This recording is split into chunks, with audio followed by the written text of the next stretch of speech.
Hello everyone, last video में हमने हमारा पूरा प्लास्टिड कंप्लीट कर लिया था। यहाँ पर हम हमारा डबल मेम्ब्रेनस का लास्ट ऑर्गेनेल करेंगे जिसको हम माइटोकॉन्ड्रिया कहते हैं।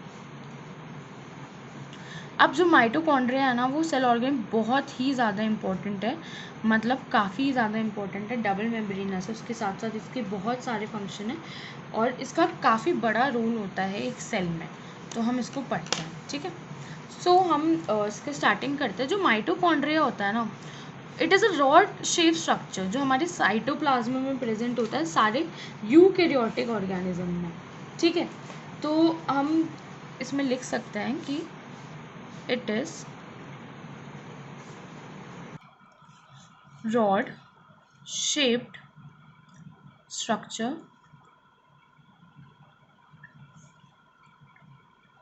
Found in cytoplasm of all eukaryotic organism. अब ये सारे यूकैरियोटिक ऑर्गेनिज्म में होता है except the mammalian RBCs. Mammalian RBCs में गोल्जी बॉडीज भी नहीं होती, हमने पढ़ा था सी सेल्स में और मेमेलियन आरबीसीज में। तो ऐसे ही जैसे गोल्जी बॉडी नहीं होती है मेमेलियन आरबीसीज में, हमारे माइटोकॉन्ड्रिया भी प्रेजेंट नहीं होती। अब जो माइटोकॉन्ड्रिया है ना, it was first seen by Kolliker in insect cell. Insect cell में सबसे पहले कॉलिकर ने इसको दिया था और माइटोकॉन्ड्रिया का जो टर्म है उसको कॉइंड किया था बेंडा ने, ठीक है। बेंडा, इंटरेस्टिंग नेम है काफ़ी, बेंडा। तो उन्होंने किया था। ये एब्सेंट होती है प्रोकैरियोटिक में, वी नो दैट। जो मैक्सिमम माइटोकॉन्ड्रिया होती है ना, वो मेटाबॉलिकली एक्टिव सेल्स में ही फाउंड होती है। अब ये मेटाबॉलिक एक्टिव सेल्स में क्यों फाउंड होती है? इट इज़ बिकॉज, एक मिनट फर्स्ट हम इसको लिख लेते हैं कि जो मैक्सिमम माइटोकॉन्ड्रिया होती है they are found in metabolically active cells. अब ये मेटाबॉलिकली एक्टिव सेल्स में क्यों प्रेजेंट होती है? इसलिए प्रेजेंट होती है क्योंकि it help us to produce and store energy in the form of ATP. ATP की मैंने पिछली वीडियो में ही फुल फॉर्म लिखवा दी थी। इट इज एडिनोसिन ट्राइफॉस्फेट, ठीक है। तो ये मेटाबॉलिकली एक्टिव सेल में इसलिए प्रेजेंट होती है क्योंकि प्रोड्यूस भी करता है और सिक्रीट भी करता है एनर्जी को इन द फॉर्म ऑफ एटीपी। अब जो हमारा माइटोकॉन्ड्रिया है, इसका सबसे इंपॉर्टेंट पॉइंट ही है that it is called the power house of the cell और स्टोरेज बैटल। अब ये इसलिए ही इसको ये स्टोरेज बैटरी और power house of the cell इसलिए ही कहते हैं because they produce and store energy in the form of ATP which is the adenosine triphosphate. This is the only reason, ठीक है। अब जो हमारा माइटोकॉन्ड्रिया होता है, for example this is our mitochondria. मैं आपको स्ट्रक्चर दिखाती हूँ माइटोकॉन्ड्रिया का, इससे बेस्ट है। दिस इज द माइटोकॉन्ड्रिया, दिख रहा है? अब जो माइटोकॉन्ड्रिया में ये हमारी आउटर मेम्ब्रेन है, दिख रही है ये, और ये हमारी इनर मेम्ब्रेन है। डबल मेम्ब्रेन स्ट्रक्चर होता है जिसमें जो आउटर मेम्ब्रेन होती है ना, इस पे स्पेसिफिक प्रोटीन्स होते हैं और जो इनर मेम्ब्रेन होती है ना वो ऐसे फोल्ड हो जाती है, दिख रहा है ये फोल्डिंग बन रही है, ये रही। और इन इनर फोल्डिंग को हम कहते हैं क्रिस्टा। क्या कहा? क्रिस्टा। तो आउटर इसमें डीएनए है जैसे प्लास्टिड में था। राइबोसोम्स होते हैं 70S, इनर मेम्ब्रेन है, आउटर मेम्ब्रेन है, मैट्रिक्स से हो गया ये पूरा जो भी फ्लूइड होता है, कंटेंट होता है ट्रांसपेरेंट फ्लूइड, क्रिस्टा होता है जब इनर मेम्ब्रेन की जो फोल्डिंग हो जाती है ना, उसको हम क्रिस्टा कहते हैं। ये सारे क्रिस्टा हुए। And these are the oxysome जो इम्पोर्टेंट नहीं है, ठीक है। So this is the structure of the mitochondria. तो ये हमारा आउटर मेम्ब्रेन है, और जो इनर मेम्ब्रेन है वो ऐसी इनफोल्डिंग्स बना देती है। इन इनफोल्डिंग को हम क्रिस्टा कहते हैं। और जो आउट इनर मेम्ब्रेन जो बनाती है, और जो आउटर मेम्ब्रेन है उस पे स्पेसिफिक प्रोटीन होते हैं, उसके पास स्पेसिफिक प्रोटीन होते हैं। यही बस स्ट्रक्चर है हमारे माइटोकॉन्ड्रिया का। और जो उसका फ्लूइड है, ये फ्लूइड, इसको हम मैट्रिक्स कहते हैं, the fluid filled inside.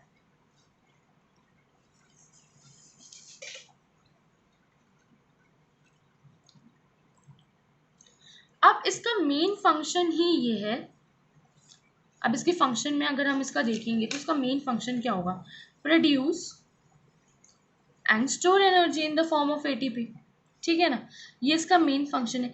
Second, इसका मेन फंक्शन ये है कि it is a site of Krebs cycle. अब we don't know about the Krebs cycle. Krebs cycle क्या होती है, क्या नहीं होती है, ये हम हायर स्टडीज़ में पढ़ते हैं। अभी हम इसको पढ़ के कुछ मिलेगा नहीं, तो but just remember it, it is the site for Krebs cycle. जो पार्ट थर्ड होगा उसमें ही मैं क्रेब साइकिल को बताऊंगी, क्योंकि फिर ये काफ़ी हाई कंटेंट हो जाएगा। और जो मैट्रिक्स होता है ना, वो क्या करता है, उसमें एंजाइम्स होते हैं, इट कंटेन्स द एंजाइम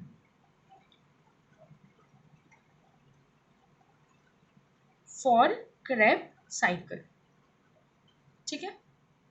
अब मैंने बताया कि उसके पास अपना डीएनए भी होता है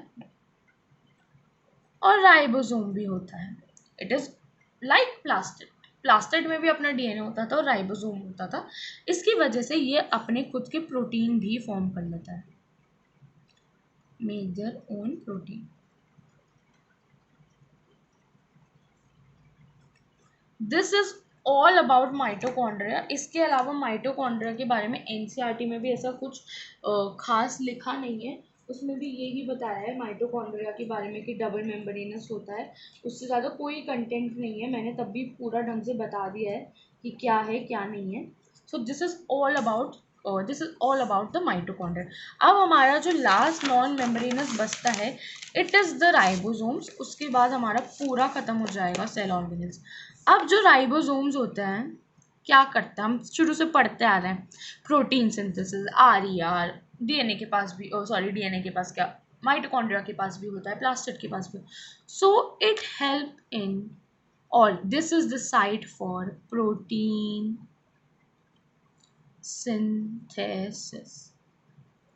ये दो टाइप के होते हैं, one is ATS, second is 70s। जो एटीएस होता है उसकी भी दो सब यूनिट होती है, 40s 60s, एक 70s की 50s 30s। याद रखना, अगर 80s दे रखा है कि there is an organism, if the ये क्वेश्चन ना, ये हमारे सब्जेक्टिव पेपर में भी आता है, इसको याद रखना कि there is an organism A and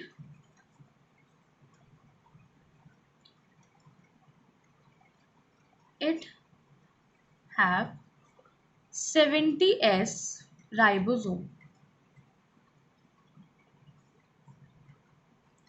So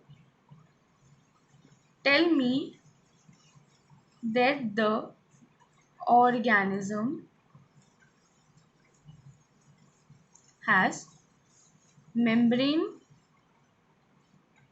bound organelle or not। Whenever कोई भी क्वेश्चन आता है, पहले उससे पिकअप करो पॉइंट। इसने बोला एक ऑर्गेनिज्म है, ए है, उसके 70s राइबोसोम है, तो बताओ उसके अंदर मेम्ब्रेन बाउंड ऑर्गेनेल होंगी नहीं होगी। आंसर क्या होगा? आंसर होगा नहीं होगी। क्यों नहीं होगी? कैसे पता पड़ा? राइबोसोम तो दोनों के अंदर होता है, कैसे पता पड़ा हमें? 70s। अगर 70s दे रखा हो तो दे आर प्रोकैरियोट्स, अगर 80s दे रखा हो तो दे आर यूकैरियोट्स। एक और चीज़ होती है, इस तरीके का स्ट्रक्चर होता है हमारे राइबोसोम का। इसकी यूनिट हो गई फॉर एग्जांपल 40 60, छोटी यूनिट है ना। ये सबसे स्मॉलेस्ट सेल ऑर्गेनेल होता है, ये भी याद रखना, सबसे स्मॉलेस्ट सेल ऑर्गेनेल होता है। तो समझ लिया इसमें कुछ नहीं है, बस प्रोटीन सिंथेसिस में होता है। अगर 2 यूनिट है 80S और 70S, अगर 80S है तो यूकैरियोट, 70S है तो प्रोकैरियोट, सिंपल है। अब डिफरेंस हम देख लेते हैं। प्लांट सेल, हमारा पूरा चैप्टर हो गया ये प्लांट सेल और एनिमल सेल के बीच में से सेल डिवीजन बचा है हमारा। ये में पहला पॉइंट है सेल वॉल, हम टिक लगाएंगे। सेकंड पॉइंट होगा प्लास्टिड, टिक लगाएंगे। थर्ड पॉइंट होगा वैक्यूल, थोड़ा सा एक्सप्लेन और टिक। फोर्थ पॉइंट होगा सेंट्रियोल। ठीक है, अब हमने इतना सारा इंफॉर्मेशन ऑलमोस्ट हमने पूरा पढ़ ही लिया है, तो हमें पता तो पड़ गया होगा। सेल वॉल होता है प्लांट सेल में, होता है एनिमल सेल में नहीं होता। प्लास्टिड होता है एनिमल में नहीं होता। ऑब्वियसली बात है, अपने के डिफरेंट डिफरेंट पिगमेंट थोड़ी ना होते, ग्रीन हरा पीला नहीं ना। वैक्यूल होती है पर ओनली वन एंड लार्ज होती है, न्यूमरस टाइनी।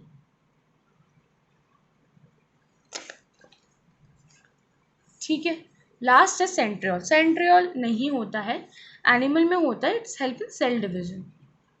ठीक है, so that's it about the cell organelles. हमने सारी पढ़ ली। नॉन मेम्ब्रेनस, मेम्ब्रेनस में सिंगल, डबल। प्लास्टिड से माइटोकॉन्ड्रिया हमारे डबल थे। Golgi body, ER, vacuole, lysosome, peroxisomes, glyoxysome हमारी सिंगल थी। वो पर एंड ग्लाइ मैं आपको पार्ट 3 में बताऊंगी कि एनसीईआरटी में वो है। Thank you so much. सिर्फ लास्ट वीडियो चाहिए हमारी सेल डिवीजन की, जो मैं नेक्स्ट वीडियो में पूरा कवर करूँगी। Thank you so much.